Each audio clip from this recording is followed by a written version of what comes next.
The 52-year-old childless woman, I want to say to the people who think that a woman's worth is measured in her baby count, I mean, shout out to all the amazing mothers, but the childless women have been mothering the world and elevating culture as aunts, godmothers, teachers, mentors, sisters, friends, and the list goes on. And you do not need to push out a baby to help push humanity forward. Stop the cap. Stop the cap right now. Stop the cap.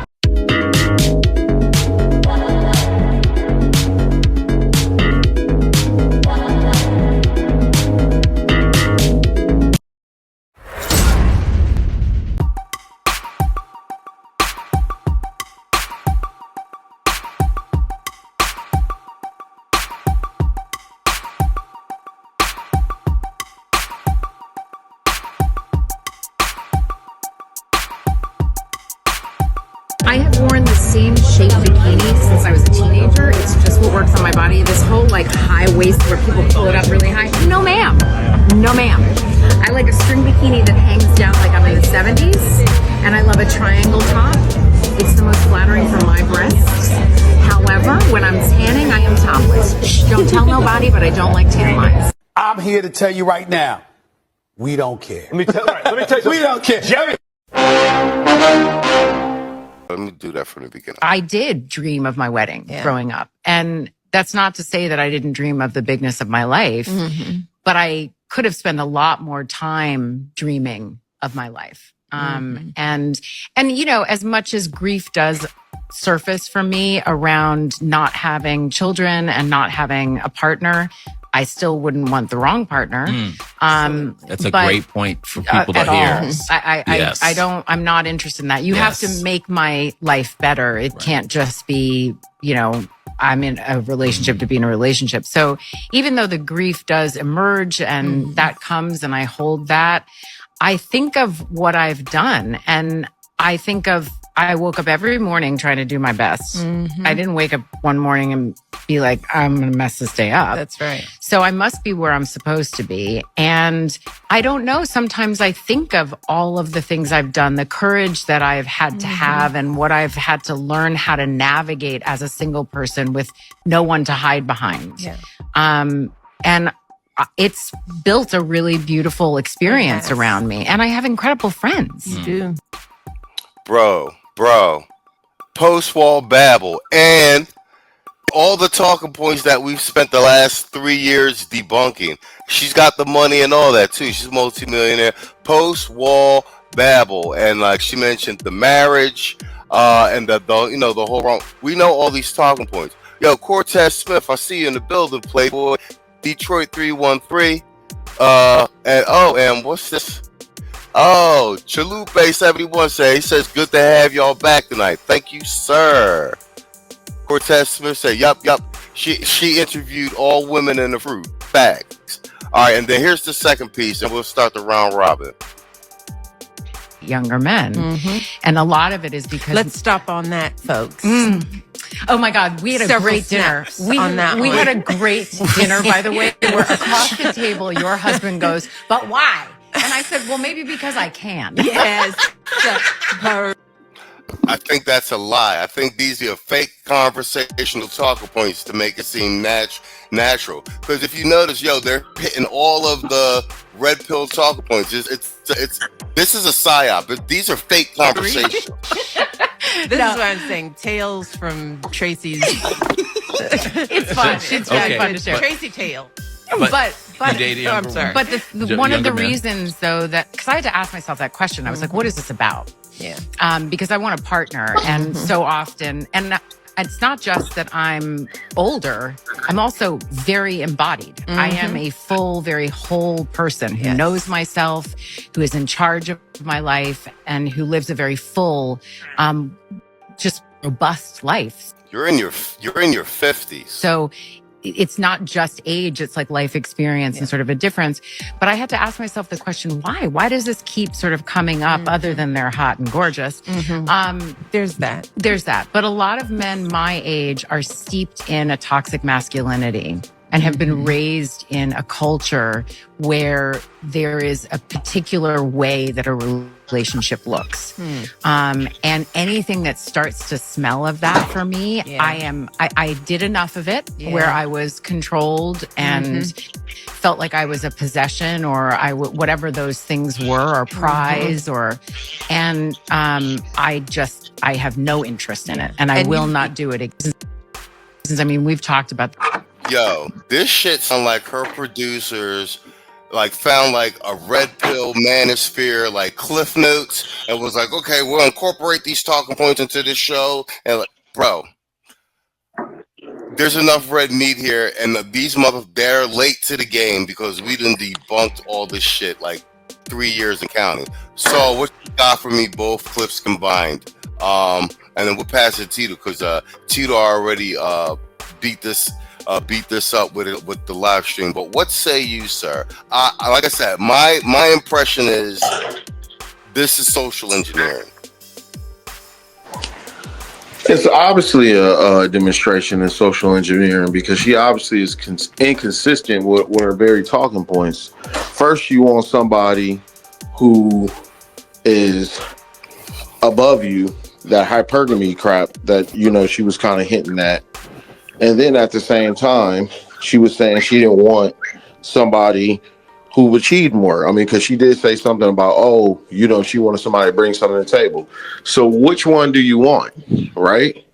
You know, everybody's looking for this like weird ass, special ass unicorn. And even she, as somebody, quote unquote, as a claim that she is, you know, think that, you know, she's beyond, the exception. She is herself, not only just average, but not only that, like, you know, she's somebody who's washed up, old, and, you know, she's not adjusting herself to, you know, what the market brings to the table when it comes to her.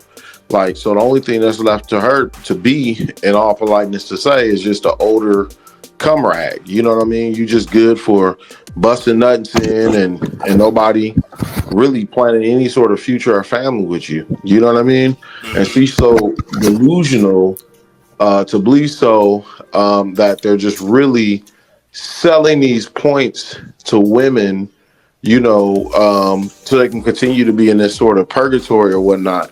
And that's on them. So I think they're doubling down on it. They can watch it and they can be stupid and be fringe and all that other stuff. And of course, you know, with the whole Michelle thing, the undertone of that is you can't even be a black male president and be good enough. You know what I mean? So, you know, the jury is out. And people are seeing the delusion for what it is. I'll land my plane there. Well played, sir. I agree with that completely. Tito, you already had an addendum. Hello? Yeah. Give me. Yeah, that's it. You beat me to it. Yeah, give us the addendum to the stream earlier this week. And she's also, in the words of Tito, is more or less promoting this concept of relationship socialism. Facts. It is a free market. You know what I'm saying? What you bring to the table is what somebody's gonna, you know, negotiate a fair exchange for. Other than that, the market is inefficient.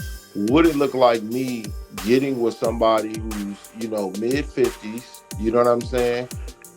Average, weird and quirky on the sunset of their career, just simply for a name, other than just a, you know, quick night and, you know, just a thrill to say I did it. I mean, there's really no benefit, not beyond that age of doing that. You know what I'm saying? So, you know, that's what it is. They're preaching relationship socialism. And I'll land my plane there. That's 100% spot on. And I like the way you summarize that. I mean, that's why I grabbed these two particular clips, because both of those talking points stood out to me both times when I saw this interview. And I will give them credit for this. If they weren't had more a savvy audience like us being well versed in the space to see the way these things are set up, they did do a good job, like seamlessly, like what do you say, pocketing the agenda in a conversational narrative form to make it seem, but the majority, like these certain areas of her life that she's speaking about, yeah, they are truthful, but bear in mind she's a fucking actress, so this is a script that they're going over. Tito, addendum to your earlier stream this week with regard to these two clips. What say you, sir? This all to stand as final testament to anybody who was sitting on the fence that your place in the dating world as a black man, especially as a rank and file black man, is not to be anybody's love interest.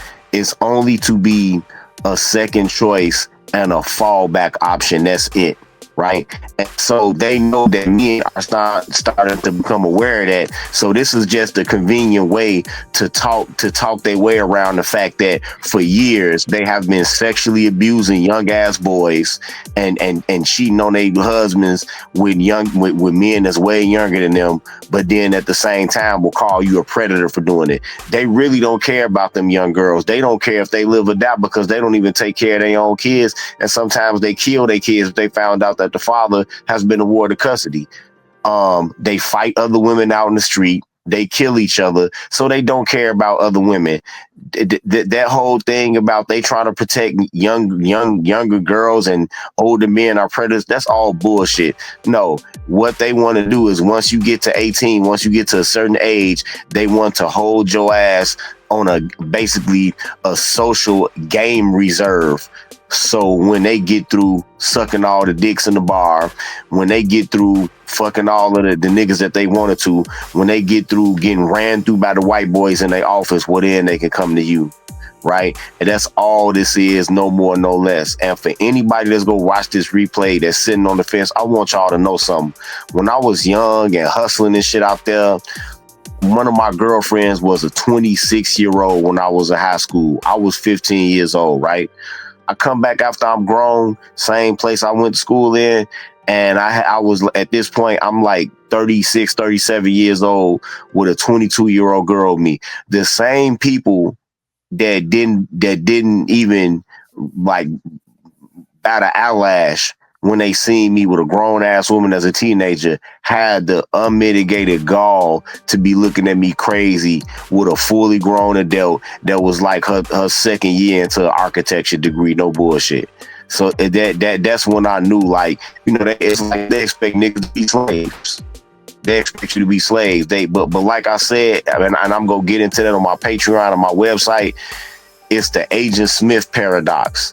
They will talk shit about how a black man, you ain't got this, y'all single, y'all not married, y'all don't own this, y'all don't make this. But then at the same time, paradoxically, when you're trying to go out and get that, the same motherfucker saying that is the same motherfucker trying to sabotage you. Everybody's Agent Smith. Whenever somebody in this country sees a black man in any relationship, and it don't have to be romantic, it can be social, it could be a business relationship, it could be employment. When they see a black man in a relationship that benefits him or he is at a state of equity, they will do whatever they can to disrupt it, up all the way up until murder. No, that's spot on. That's spot on. And what is the piece I wanted to piggyback on? What you were saying with the double standard with you dating the woman who you were saying she's in her second. Basically, she's a full-grown adult.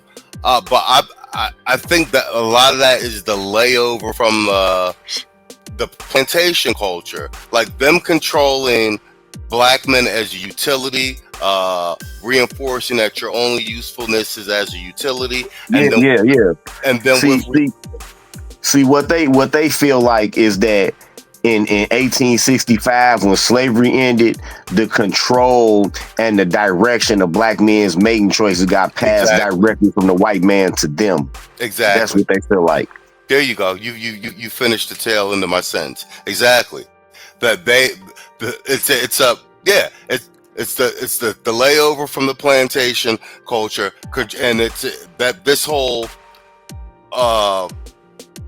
Oh, she's so young. That's them trying to control black men's method of procreation, their sexuality, all of these things. The things that, in general, the slave master did prior to via the breeding farms and such. It's genetic memory, as it were. But no, spot on. Contractor. To I believe the general public and the audience would like to hear your take on this, as you've been missing from the panel the last 3 weeks. Same line of questioning, sir. What say you to these two back-to-back clips, but more so with regard to her talking points, which seem to echo basically a lot of the talking points that we've been debunking via the lexicon in this space the last 5-6 years or so? Well, I'll speak in the language of simplicity. All I heard was O-B-B-B. Old black bitch babble. Facts. No one gives a fuck about your dating choices and your options and how you were so-called controlled. Bitch, you need Geritol. We don't care. You said Geritol. We don't give a flying fuck. Like, shut up. You were somebody, but you kind of still are, but you're talking to somebody who used to be somebody too. But the world wouldn't bat an eye if, tomorrow you were no longer among us. But at the end of the day, the talking points, yes, they've been debunked. Yes, old hoes, young hoes, all they do is run their mouth. And for them to spend money to broadcast this bullshit, well, it's just more filth. The world knows now that it's all bullshit. And you're not going to tempt us with this. No, I'm not going to say that. You're not going to tempt us back onto the plantation with this aged, haggard old hoe. Nah, it's not going to happen. It's not going to work. So I agree with one thing she said in that first video. I agree with her. Yes, oh ho, you are exactly where you should be and need to be. Getting ready to buy a dog and alone. So she made her choice. Is what it is. Enjoy it. Don't cry about it. But most importantly, don't bring your old ass on no show no more talking, Miss Ross. I'll leave it there. Then your light shall spring forth. Then you shall call, and the Lord shall answer. Then you shall cry, and the Lord shall say.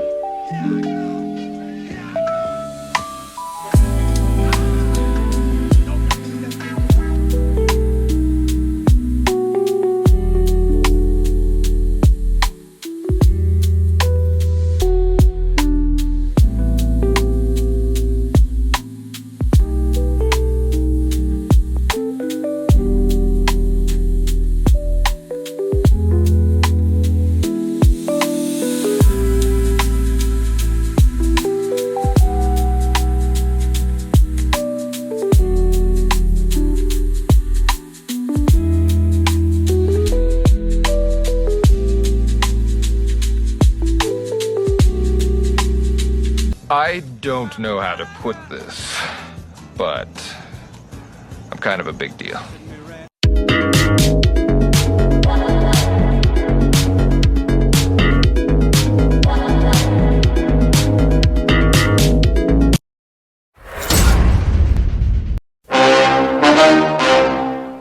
Brian's dad is here. I think the thing, again, with parents, and I know you all are watching, I don't like to just tell sad stories.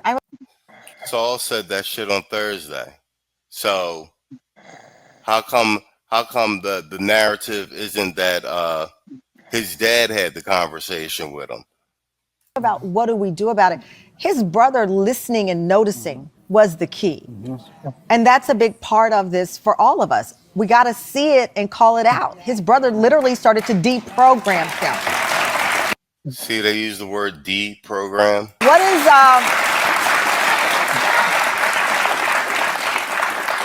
how do you explain what they got right in this family to catch this? The key thing that Brian is saying, relationships are where it's at.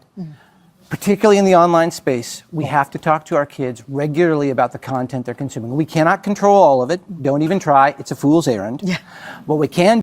He is a social media and online extremist expert, i.e., funded by USAID, another fucking cutout for diverting hate.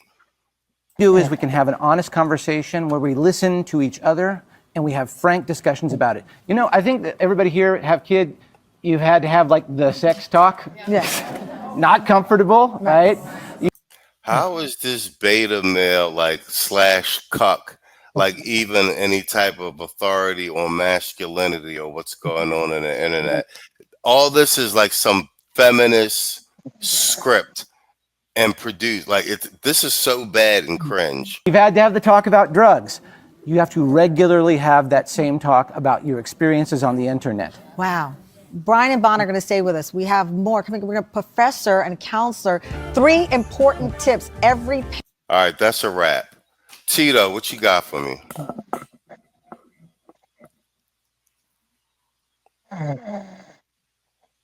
Tito? Oh, I'm not gonna wait. I can hear the dog. All right, contractor. So, that's supposed to be the social media and online extremist expert Ben Benton, PhD. I looked him up online. He's definitely on faculty, but like I said, I think he's another one of these USAID funded PhDs doing NGO propaganda work. Yeah, definitely. But the better question is, why are you speaking? You stuff like this, yo. Since the election, there's been an attack on the heterosexual black male almost weekly, coming from all directions, and that means that we got them on the back foot, and they're scared that we're stepping off of the plantation. Tito, you back? Yeah, the sad part about this with her, or whoever put this together, like I said, if I was her, I would be livid with my production staff, my writers and all of that, is that the fact that they are delusional enough to think that they ratings was even high enough for this to even be worth it. And then on top of that, for the shit to be so, it's just embarrassing. I'm embarrassed for her staff mostly. I'm embarrassed for them.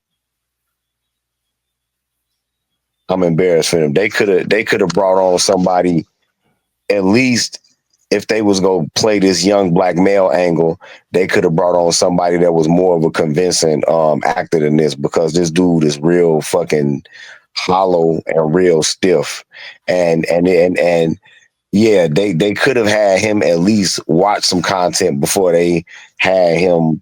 But I guess maybe they was afraid of legal liability if he would have mentioned somebody specifically. You know what I'm saying? They might have been afraid of that too. Oh yeah, you see why they specifically say high value man twice. They don't say Kevin Samuels. And once again, even with the Kevin Samuels thing, and even like when they just when mainstream media in general is going after the manager, you know, there's rabbit holes down here. Like you got to go pretty far down a rabbit hole to find you, Tito, and other content creators. So they only do like the surface stuff. Kevin Samuels, Andrew Tate's name gets popped everywhere, but he's not even managed for or even Red Pill. He's his own thing. He just happens. It's like we were saying. When you speak some just basic masculine talking points, it automatically gets lumped with this. But that shows how far left the Western society has moved in general. Does anybody have the actual clip or multiple clips that's supposed to exist of Andrew Tate saying that he thinks that red pill content creators and their constituents are clowns?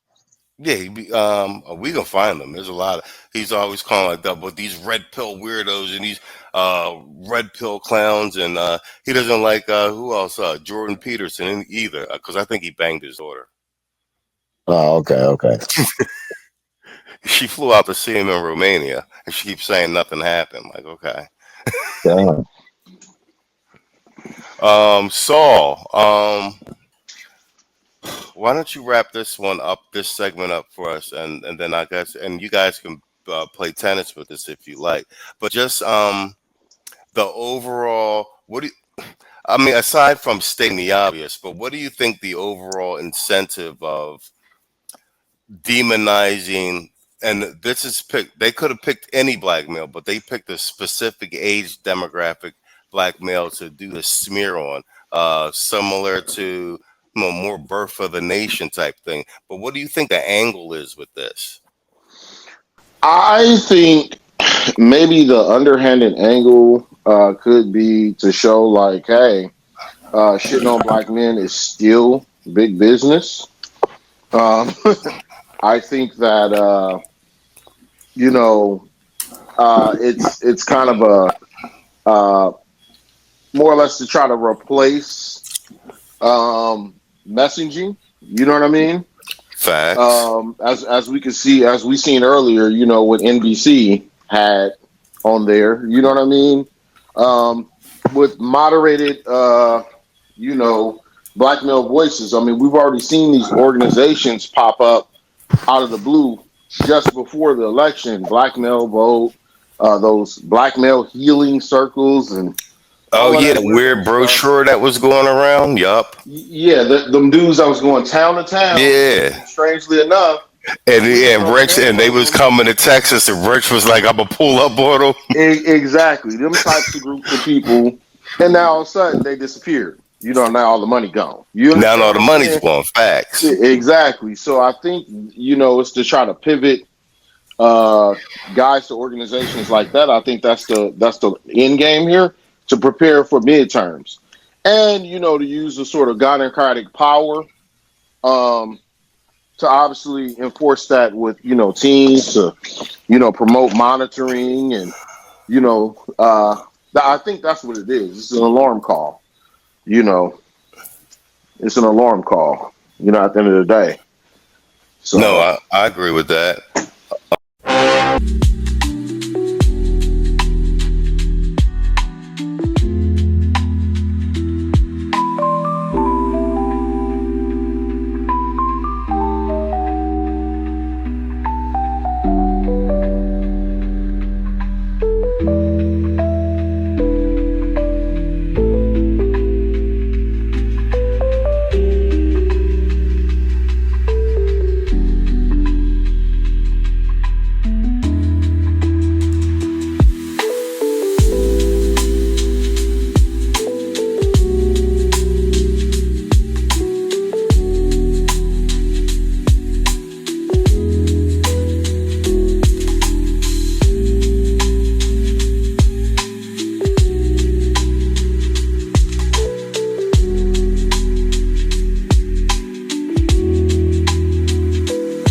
Warren motherfucking Buffett. What up, nigga? Oh, nigga, stop beating around the bush. How much you need?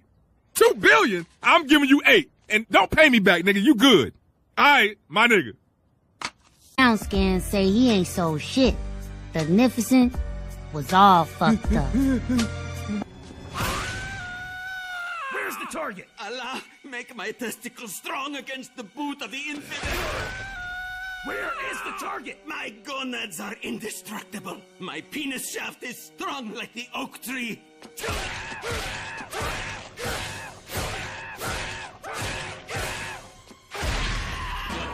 No.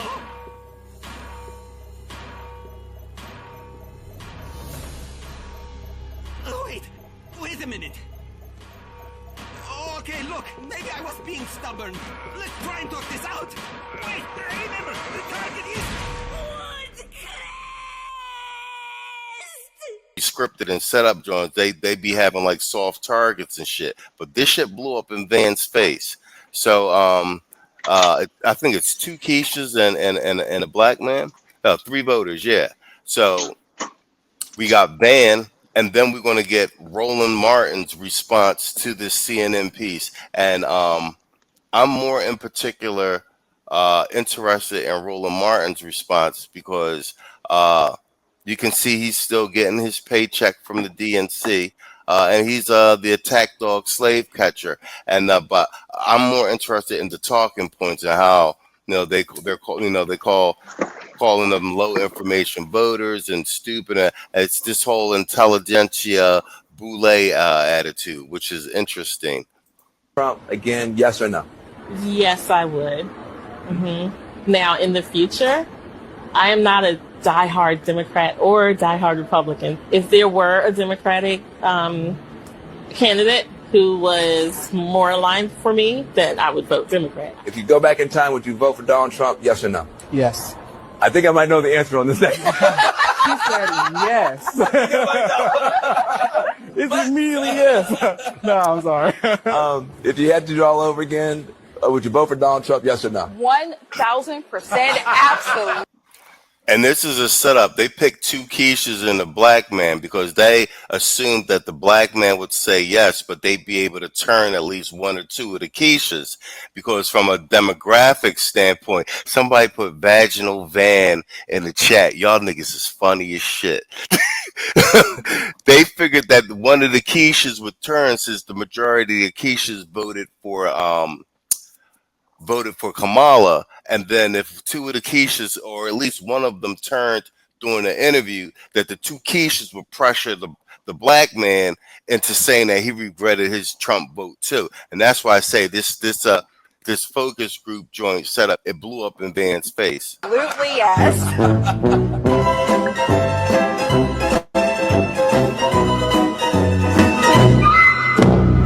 How?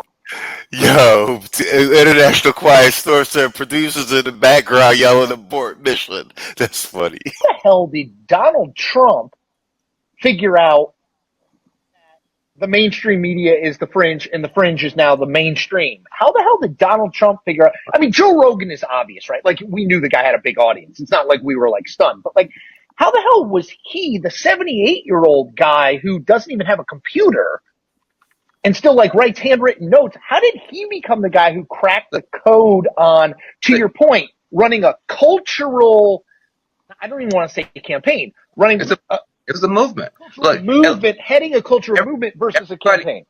Every one of your people knows Elon. Listen. Yeah, so I mean, everybody keeps, I mean, the problem is you have a framework in your mind that, how can Donald Trump? Guys, can we cut it out? Donald Trump is not an idiot. Donald Trump, let me just be very clear. Donald Trump is smarter than me, you, and all critics. You know why we know?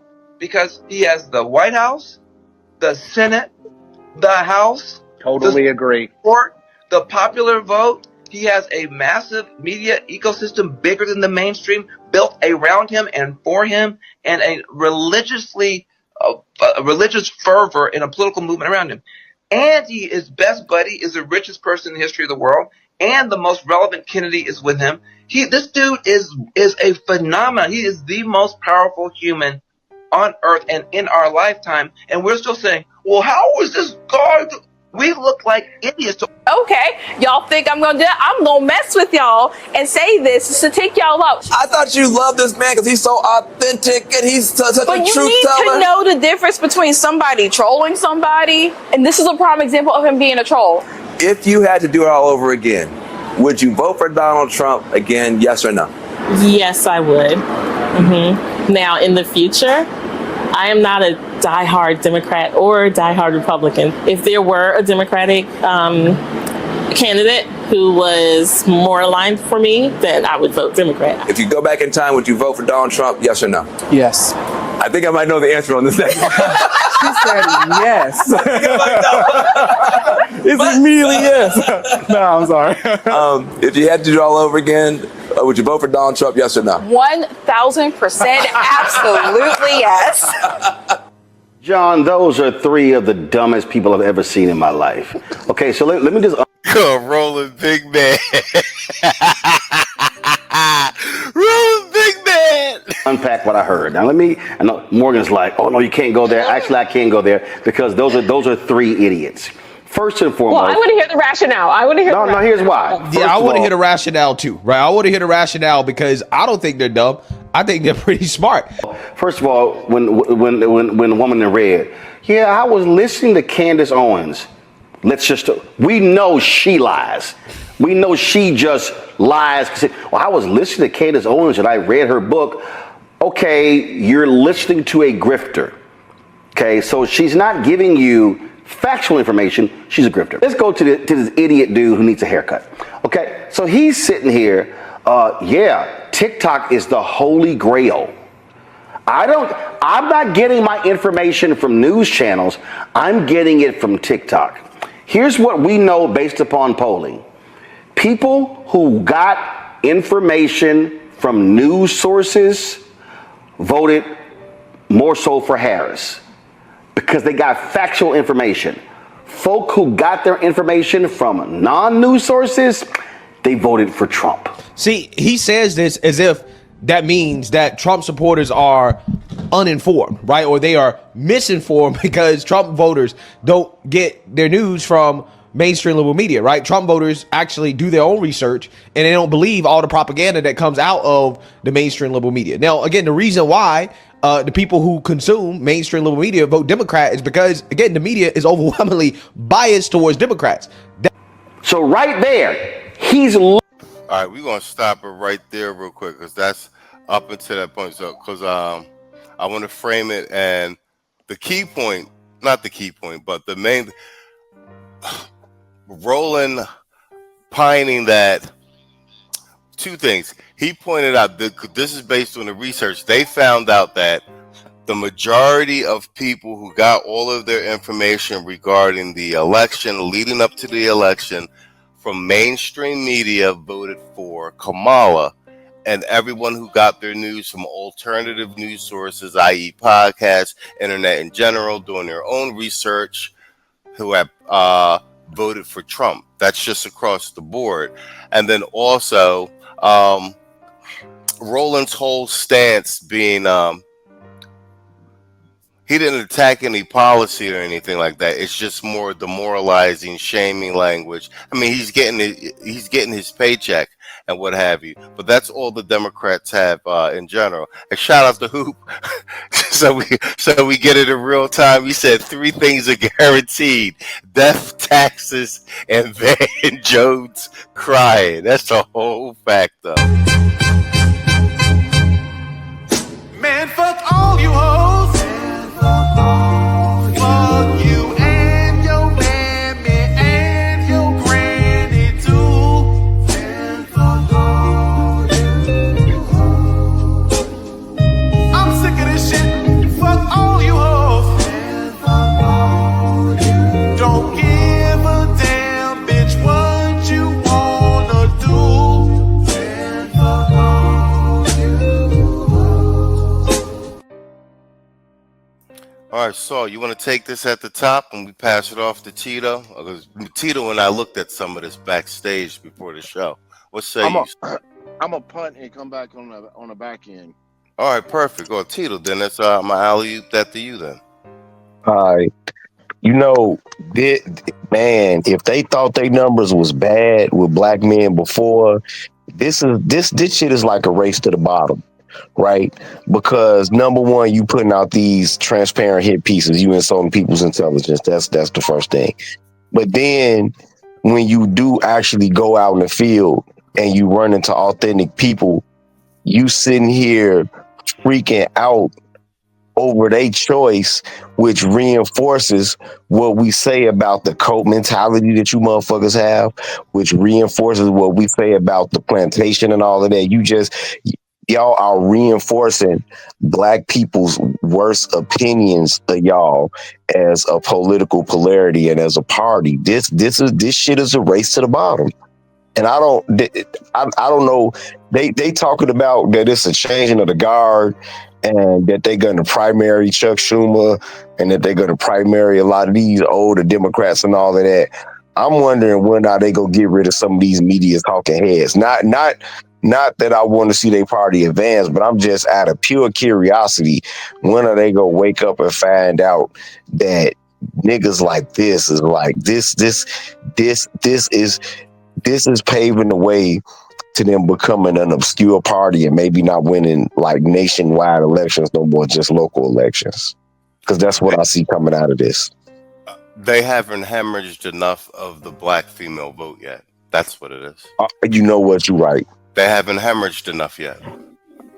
and they think what happened with black males this particular round of elections, they think it's an aberration, and that's why the shaming language and all the psyops almost weekly since the election, they believe that they can be Kunta Kinte and brought back onto the plantation. Like, they're worried, but they're still like, we got these monkeys. You understand? They don't realize that we're out the barn, it's done, and that their polling numbers are false. The exit polls, it's over 20-something%. We actually, I think, I'm like I said, I agree with Patrick Bet David's numbers that was somewhere around 35% black males. So to your point, though, like, the reason they're still doubling down on this is because they haven't hemorrhaged enough of the 𝐾𝐎 vote yet.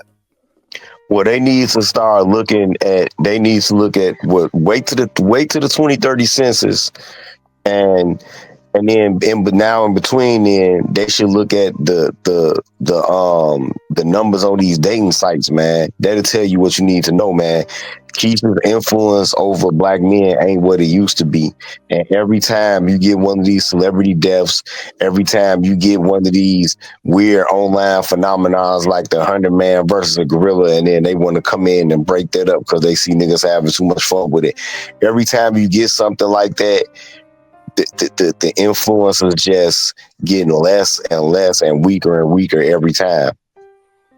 No, I agree. I agree with that as well. But in addition, with regard to the Democratic Party in general, about them not getting it right, they don't have nobody, bro. There are no straight men left. Yeah, and it's primarily liberal female rule, and the males who are Caucasian or other ethnicity that are there are all either sassy or cucks. They get pegged by their wives and shit.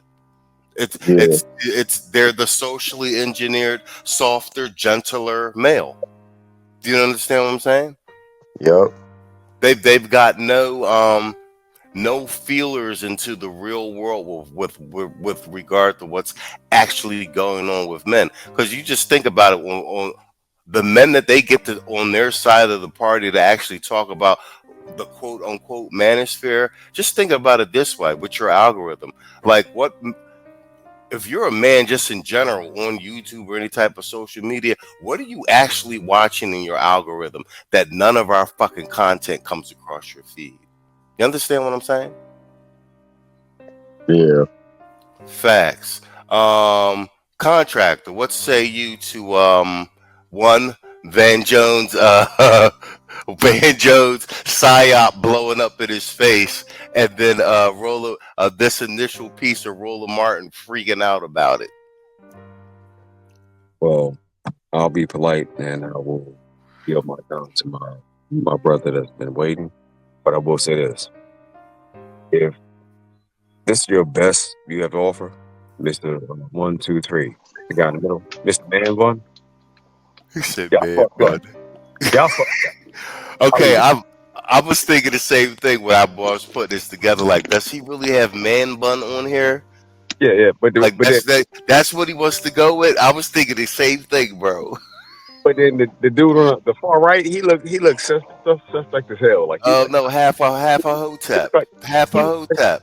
yeah. He got half a hotep and man bun he brought them for backup. That dude looks like the same dude that be in the jump. Talking about, yeah, we can do this easy way the hard way, bruh. And knock his ass the fuck out. Yeah, bruh. That's their front line. That's their front line. Yeah, that's who he brought for backup, in this hard-faced, light-skinned broad. You about to get started. No. So go ahead. So you back in business?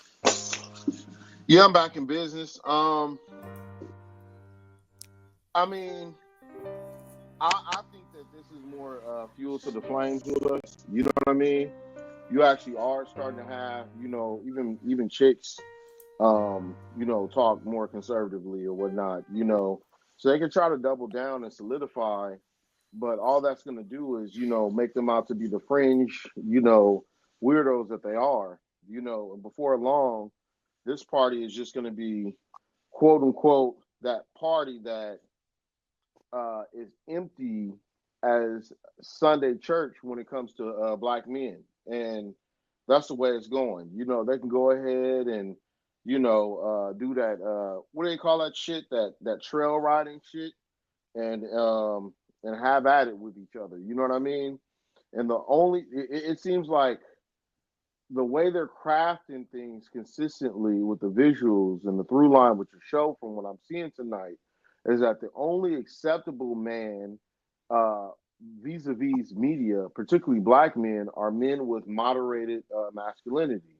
Before long, the only quote unquote acceptable black man will be one that's bisexual.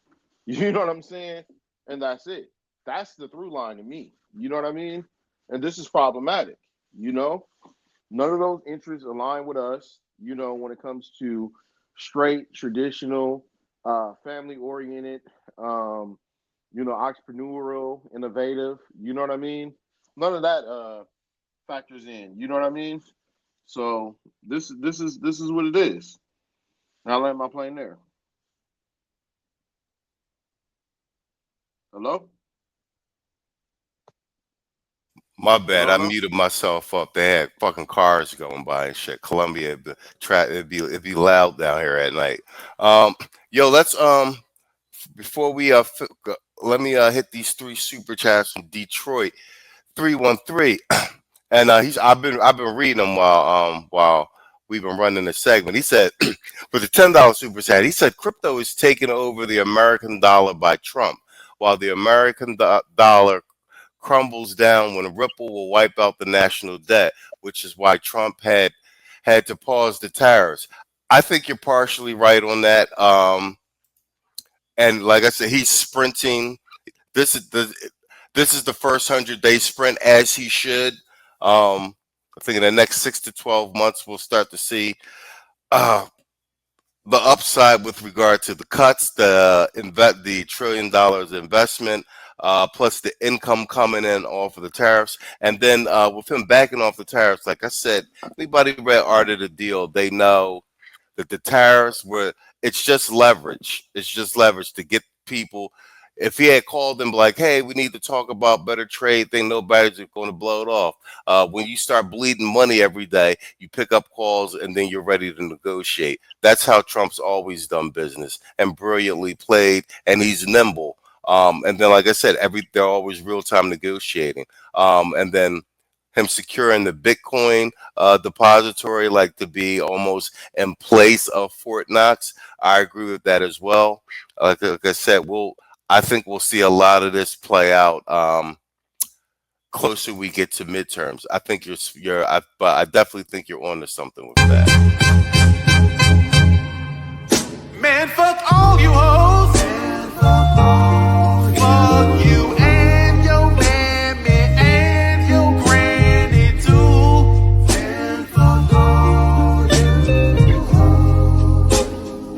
I'm sick of this shit. Fuck all you hoes. And fuck all you. Don't give a damn, bitch, what you wanna do. And fuck all you hoes.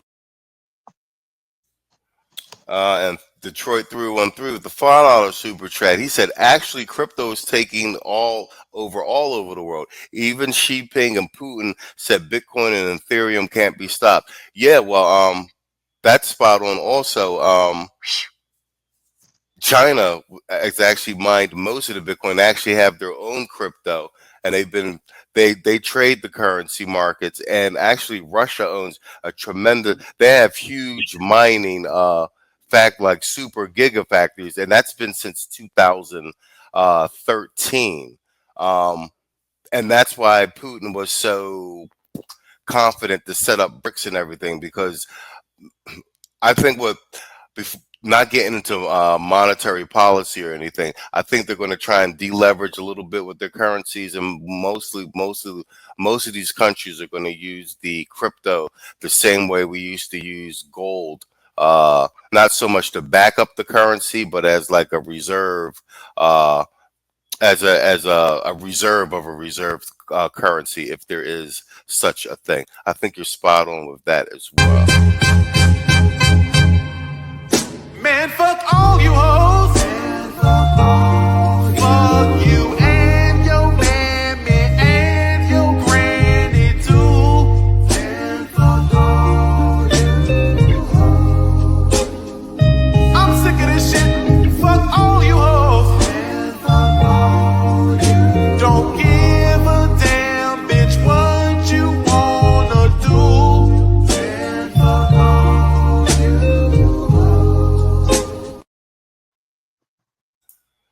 And finally, with the $5 super chat, he said, it's another reason why Trump became the president, the crypto president, when he had that meeting in El Salvador, also the crypto president.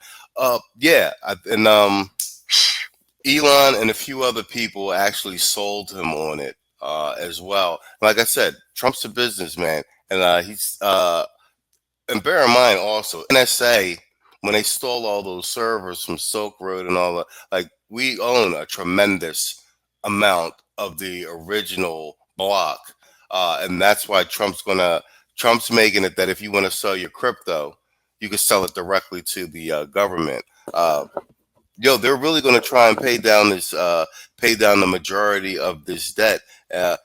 They're basically starting to run the country like when you do any type of corporate merger or takeover. They're slashing the operational costs so that they can basically report every quarter to Wall Street, hypothetically, from an analogy standpoint, and show profit. And I think give it to a State of the Union. I think the economy is going to be booming if none of these left-wing or global elitist nuts try to shut down the world again. Man, fuck all you hoes. Fuck you and your mammy and your granny too. And fuck all you hoes. I'm sick of this shit. Fuck all you hoes. And fuck all you. Don't give a damn, bitch, what you wanna do. And fuck all you. All right, let's go. Listening to people who don't know what the hell they're talking about. Then, I kind of like it that he's an asshole. Okay. I don't know how you can run against that, because if you just choose not to be an idiot, I mean, I don't know how you could do that. But then you got the other woman, I'm sick of black people who don't try to do something to fix the situation. I'm sorry. Those three were in North Carolina. I recall something called Moral Mondays. The environmental justice movement. Here we go. You hear that? Moral Mondays, environmental justice movement. Shit what's in it for me? Nothing in it for the FBA black man or the general black voter in general. Let's go. Began in that state. They have been fighting fascism in North Carolina since Obama won in 2008. And then this, my husband's trying to be a cop and these bad things they say about cops. Would you like us to do the roll call of black people who have been killed by cops? Tito, right on the money. That shit, the fear mongering and the mandatory police shooting right around election time. Like it's from the playbook. And bear in mind, his whole diatribe has all been ad hominem, as Broken Blade pointed out.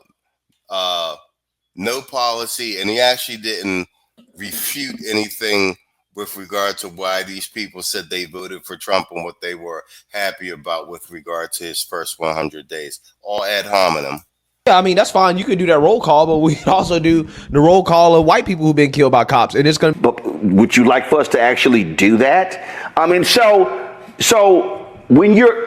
people like that, I mean, to be perfectly honest, there are some black people who I think are so delusional and so out to lunch, you're not going to reach them.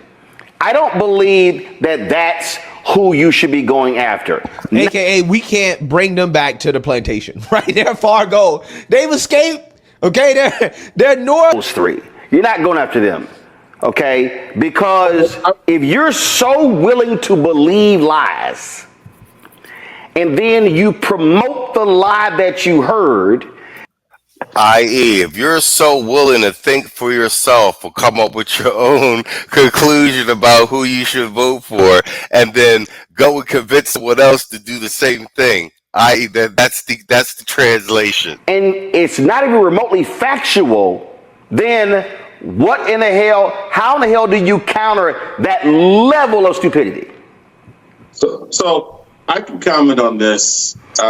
Okay, here you go, contractor. Here's Man Bun. Let's go. You know, from working on campaigns, we have a universe of voters we call persuadables. And a previous comment stated that there are some things that Democrats, liberals need to improve on. And Roland, you touched on it. Informed people voted for Kamala Harris. Informed, i.e., brainwashed by mainstream media, i.e., persuadables. But here's the problem here. The majority of Americans are still not college educated, and Democrats slipped. Bang, there it is. The majority of them are not college educated. You black men ain't going to college. That's the fucking problem. With every non-college educated demographic, even with Black Americans, that was Trump's strongest group of Black Americans were Black people without a college degree. And according to Torres, we know the ones with and the most educated, most enrolled are the quiches. But this is backhand insults to the black man, to that black man. And so I think that part of putting out misinformation. Okay, and that's the segment. Who wants it at the top? If Man Bun was in the Marines, how does he not know strategy? Like, how does he think that appeals to sophistication and appeals to elitism are going to help when their numbers are already in the tank with the people that they're talking about? Like, what's wrong with these niggas? I think that whole liberal ideology just makes your brain soft, and it's anti-intellectual, and it deteriorates rational thinking. Or, once again, these people do know, and they're receiving these checks, and they're willing to just leave motherfuckers off the cliff. Yeah, what? I mean, I just wonder how much worse is it going to get on the run up to the midterms, or are they depending on some type of, big crazy ass event, some type of racial incident? Because I think that, like, the stuff with one of them twins that got killed, I think that you go see more things like that. I don't think that attack was really on the up and up, the Austin Metcalf thing. I think that shit was a setup. Right. And I think that might be what's going to replace. There was a test run for what's going to replace, these police shootings and shit. And now every other day, now you're seeing some racial shit going viral, like this meth head bitch that was calling some little kid a nigga at the park. And you saw that too? Okay, and that's crazy you said that about the Austin. I didn't cover it. I didn't do anything on it because I wanted to see it play out. But along with what you said, I was thinking the same thing. Yeah. Like something is brewing. Like that. I guess they're realizing it's like the police shooting shit isn't as effective as it used to be. Nah, because people are seeing through the pattern. Sentiment analysis, studying social media trend to see like what's going to be the most effective and get the most racial impetus and outrage from the public. It's real-time social engineering. Go ahead.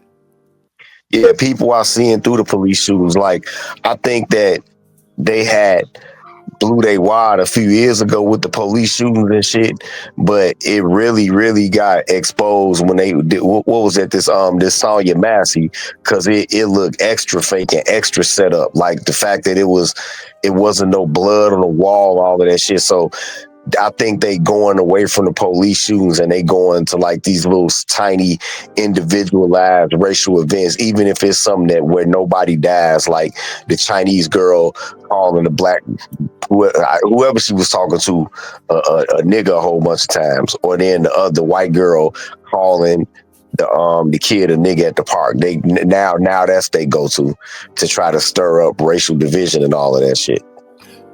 Yeah, and then the person who filmed it was Somali. So like, I'm with you on that. I peeped that one too. Like, it's just we'll see how it plays out. But I think there's some type of real time sentiment analysis going on, and they're trying to figure out what the next play is to stoke real division, and once again, so that they can pivot and blame it on Trump and Trump voters, and basically try to wear away. That's the only card they have. Like the party has no policy initiative that is popular, useful, or conducive to the general American public. All they can sell is fear. That's Yeah, all they have. yeah. But this, I can only imagine how much worse it's gonna get leading up to the midterms. This shit is crazy. Saul, what you got for me?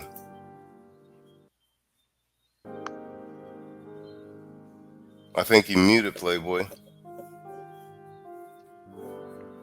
Yeah, this continues to reek of desperation. As I've stated before, the more and more they try to come down here or fight us or whatever the case may be, by virtue of us being compared to them, the way we operate, they get slaughtered each time, like quite seriously. In neither case, whether it was this clip here or the Tamron clip, like it's just, blanket. These are lies. Don't listen to them. These people are low information voters, this, that, and the other. Very rarely do you see them itemize what arguments are to be had, like what is, being contended here, and then them, provide any sort of analytical, in-depth, breakdown of, what's some sort of counterpoints to address it. And they're especially mad right now, especially with that jobs report coming out. They're obviously upset about the English only driver's licenses and things like that. I would say a good 34% of black men particularly, are in the transportation industry in some capacity in this country. That's going to be a good outlook for us or whatnot. I think that, obviously Donald Trump is, doing this kind of no look pass and indirect alley-oop, and they're mad about it. You know what I mean? Especially for a quote unquote party who mentions everything under the sun but black men, only when it comes to negative stuff, only use that to kind of, use that to give to other people. They use us for when obviously when it comes to the killings and stuff like that for propaganda. They use us when it comes to making educational programs and things like that when it comes to funding, but never do we ever benefit from them, despite the quote unquote reading levels, right? So looks like there's some forward movement on the other side. We're just going to keep it going like that, and that's it. You know what I mean? So I'm happy that we're making them squirm. So that's where I land my plane.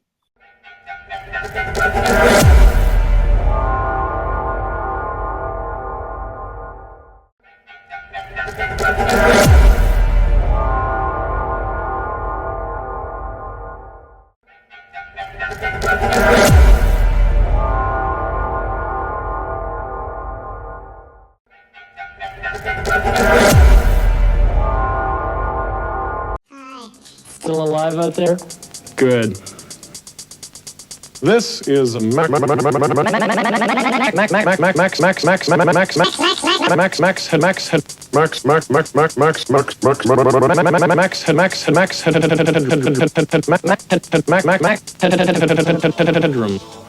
Headroom. Remember Boy George? Well, no, me neither. What the?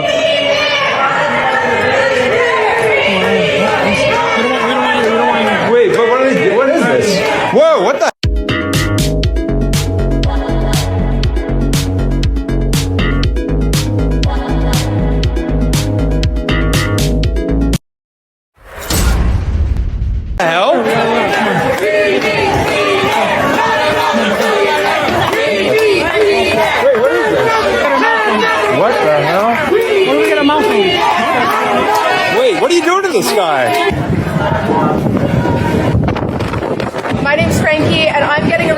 way protesting Elon Musk. He bought his way into office. He bought his way into heading a government agency.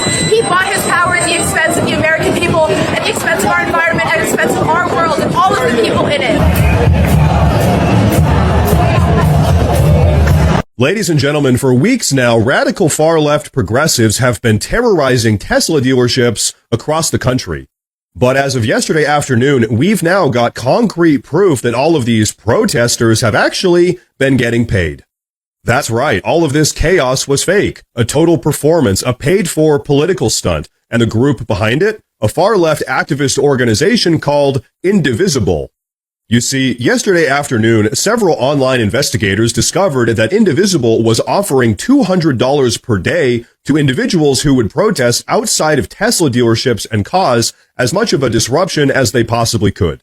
Of course, once they got caught, Indivisible immediately began scrubbing their website, desperately trying to delete all of the evidence, but unfortunately for them, it's too late.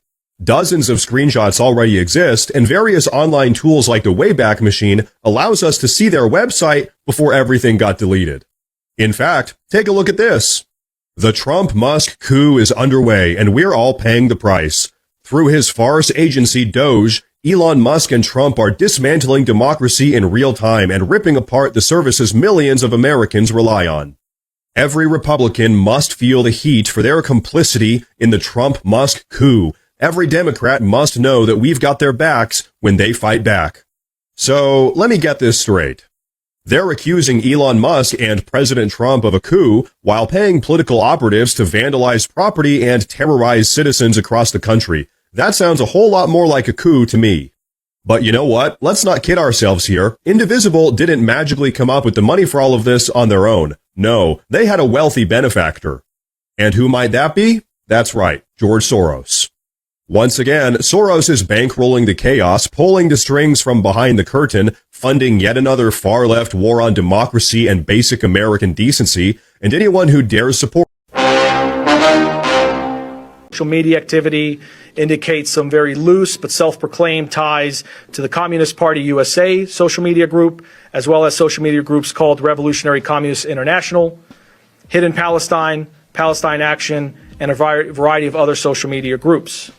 That is part of our investigation, is to dig further into it and to be able to determine additional motive and other potential concerns. The suspect accused of scorching Teslas with Molotov cocktails at a Las Vegas dealership now facing federal charges. Officials say the attack had some of the hallmarks of terrorism. Las Vegas Metropolitan Police Department Assistant Sheriff Dory Corin joins us now. I want to pull up this about charges against Paul Kim: arson, property damage, and a possession and manufacture of explosives or fire devices, and discharging firearm into abandoned structure vehicle. He's in some pretty serious trouble. Good morning, Dana. Absolutely. I mean, this crime and this attack was very significant. It's a priority. It was a priority from the onset for us.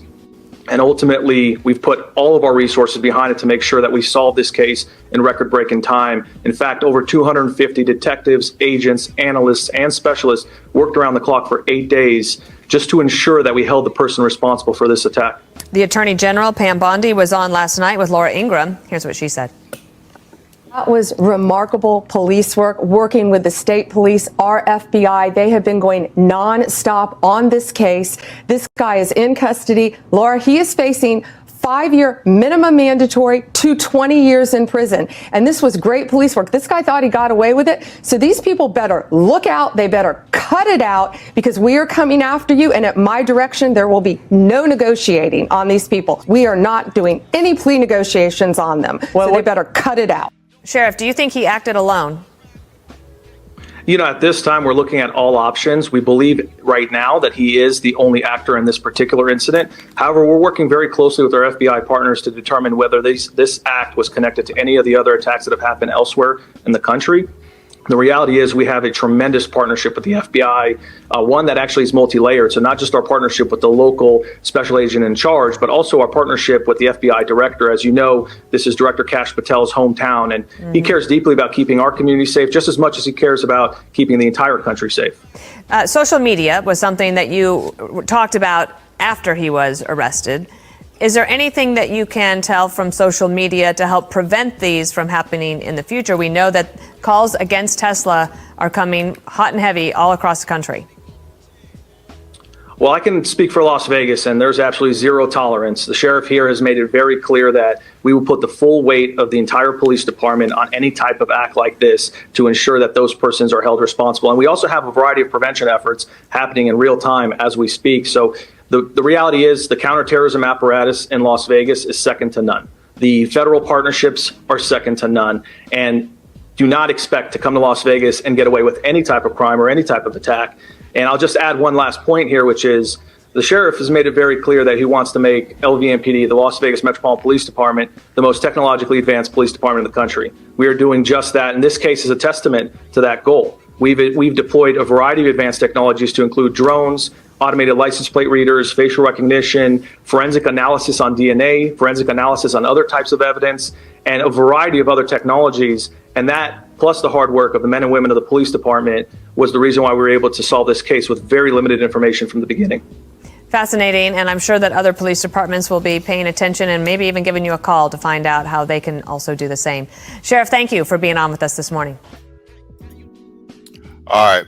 Whatchamacallit, I picked that particular clip for a reason. There's tons of Tesla footage with regard to the protest.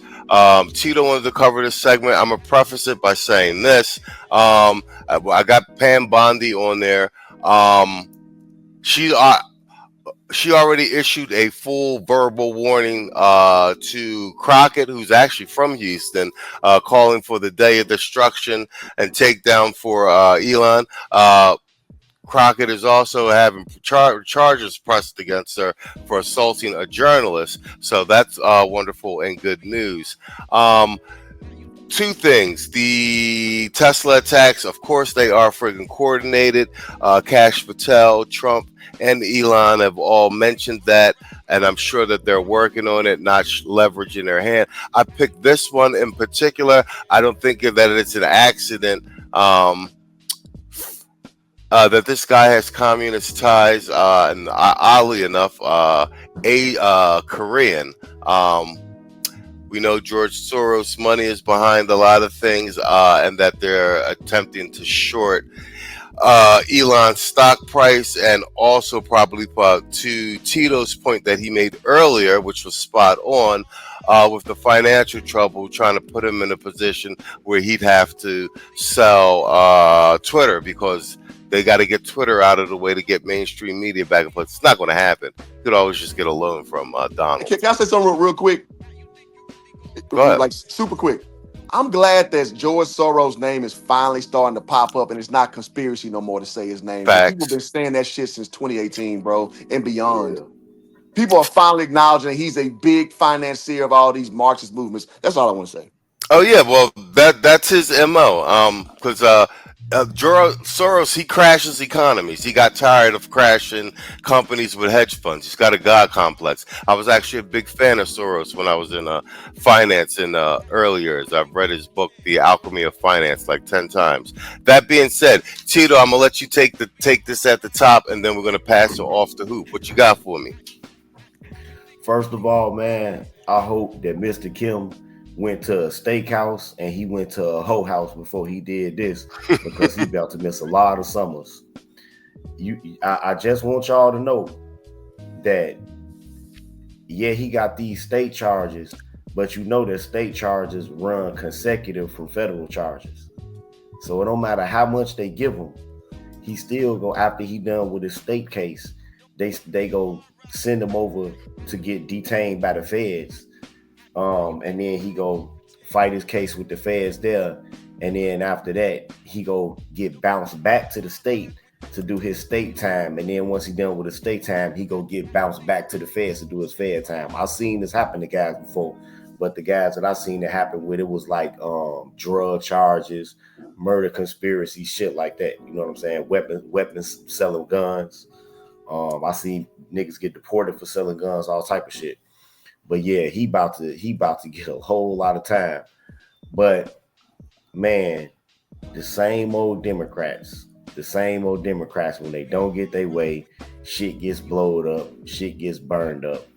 and it's only gonna get worse. This is really just the tip of the iceberg. When the better that you see people doing, the more desperate that they are gonna get. Watch. The better you see people doing, the more desperate they go get. When you see all of these reforms and all of this shit start to take hold and people start living better, they gonna panic. You know what? The tariffs are even having an impact on my business, because some of the drop shippers that I used, it was certain items that I couldn't sell here in the States because the shipping costs would be too exorbitant. So I just declined to even sell them. But now it's certain stuff that I can sell now that some of these drop shippers have been forced to move, their facilities here to avoid tariffs. And it's gonna be a lot of people that's gonna see a net benefit to their business. And I'm telling you, the better that people start living, the more that these motherfuckers are going to start to panic.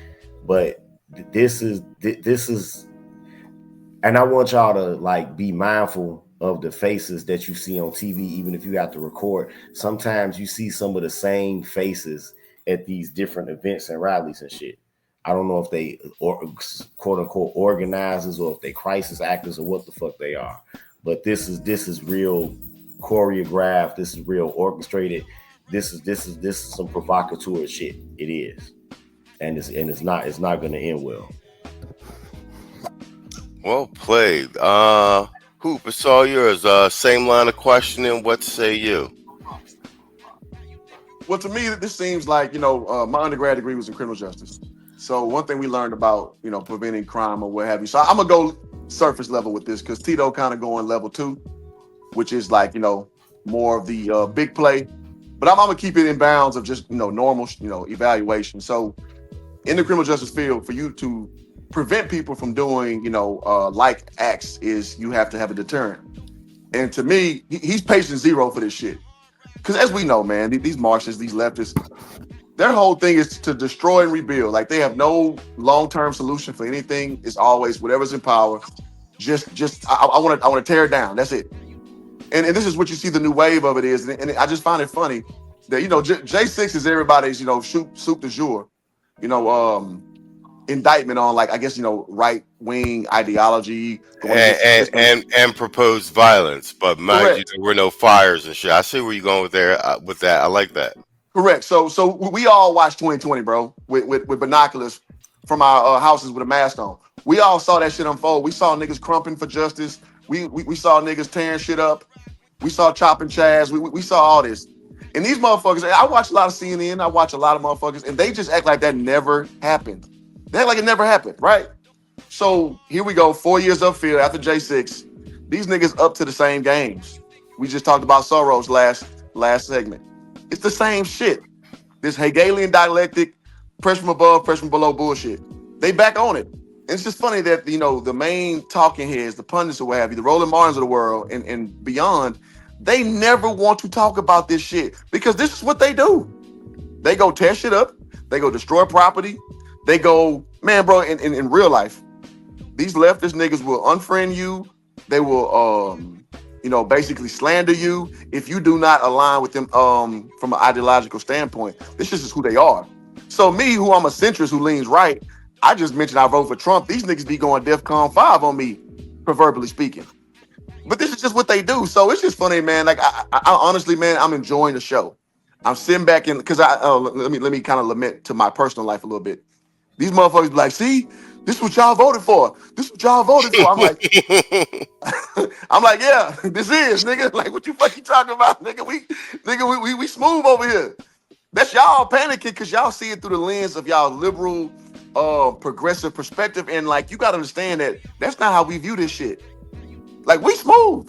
Everything is going from a person with a thinking mind perspective, seeing the slow moving moves. Okay, Elon with the Doge joint, right? Trump with the executive orders joint. It takes any person with common sense knows it takes about 3 to 6 months to see real change in anything.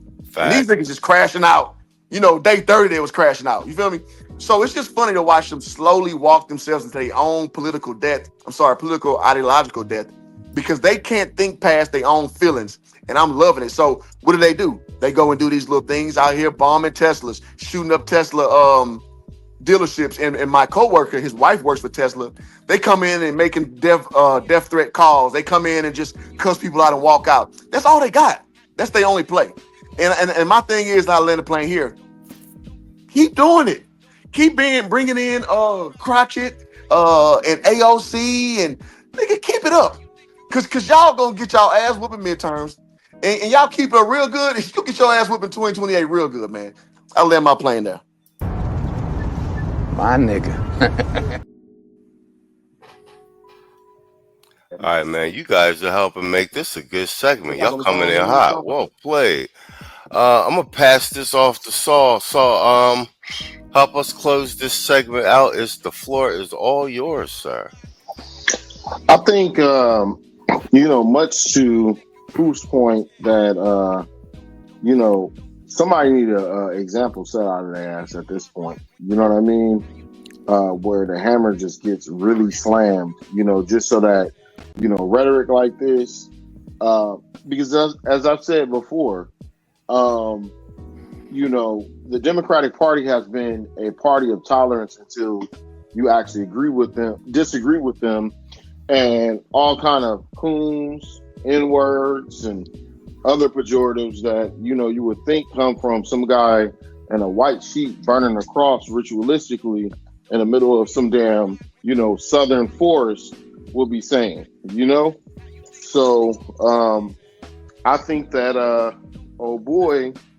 I'm glad that there's technology out there to actually show and demonstrate to them as a deterrence, because they were basically saying without saying and flexing their legal muscle, like, hey, we got drones, we got cameras, we got more or less crime scene reconfiguration on your ass. You know what I mean? That you better stop playing. You know what I mean?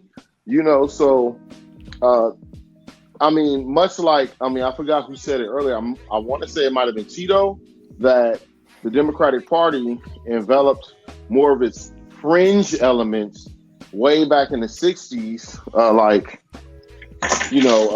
what is it? Communist Party USA, Democratic Socialist, and all those real extreme wings and stuff like that. Nigga. Hello? You good. Yeah, and so those people are the people who are actually acting this stuff out, and they're finally getting caught. So, hey, clamp down on it. Put them in their place. And I'll land my plane there. More people inventing useful things, like Mr. Bobby Ashimura, who wins our Max Headroom Product of the Month award for coming up with a little attachment you plug into your TV and it warns you that the commercial break is coming by automatically switching off your set for 5 seconds. And here to demonstrate it for us is Mr. Ashimura himself.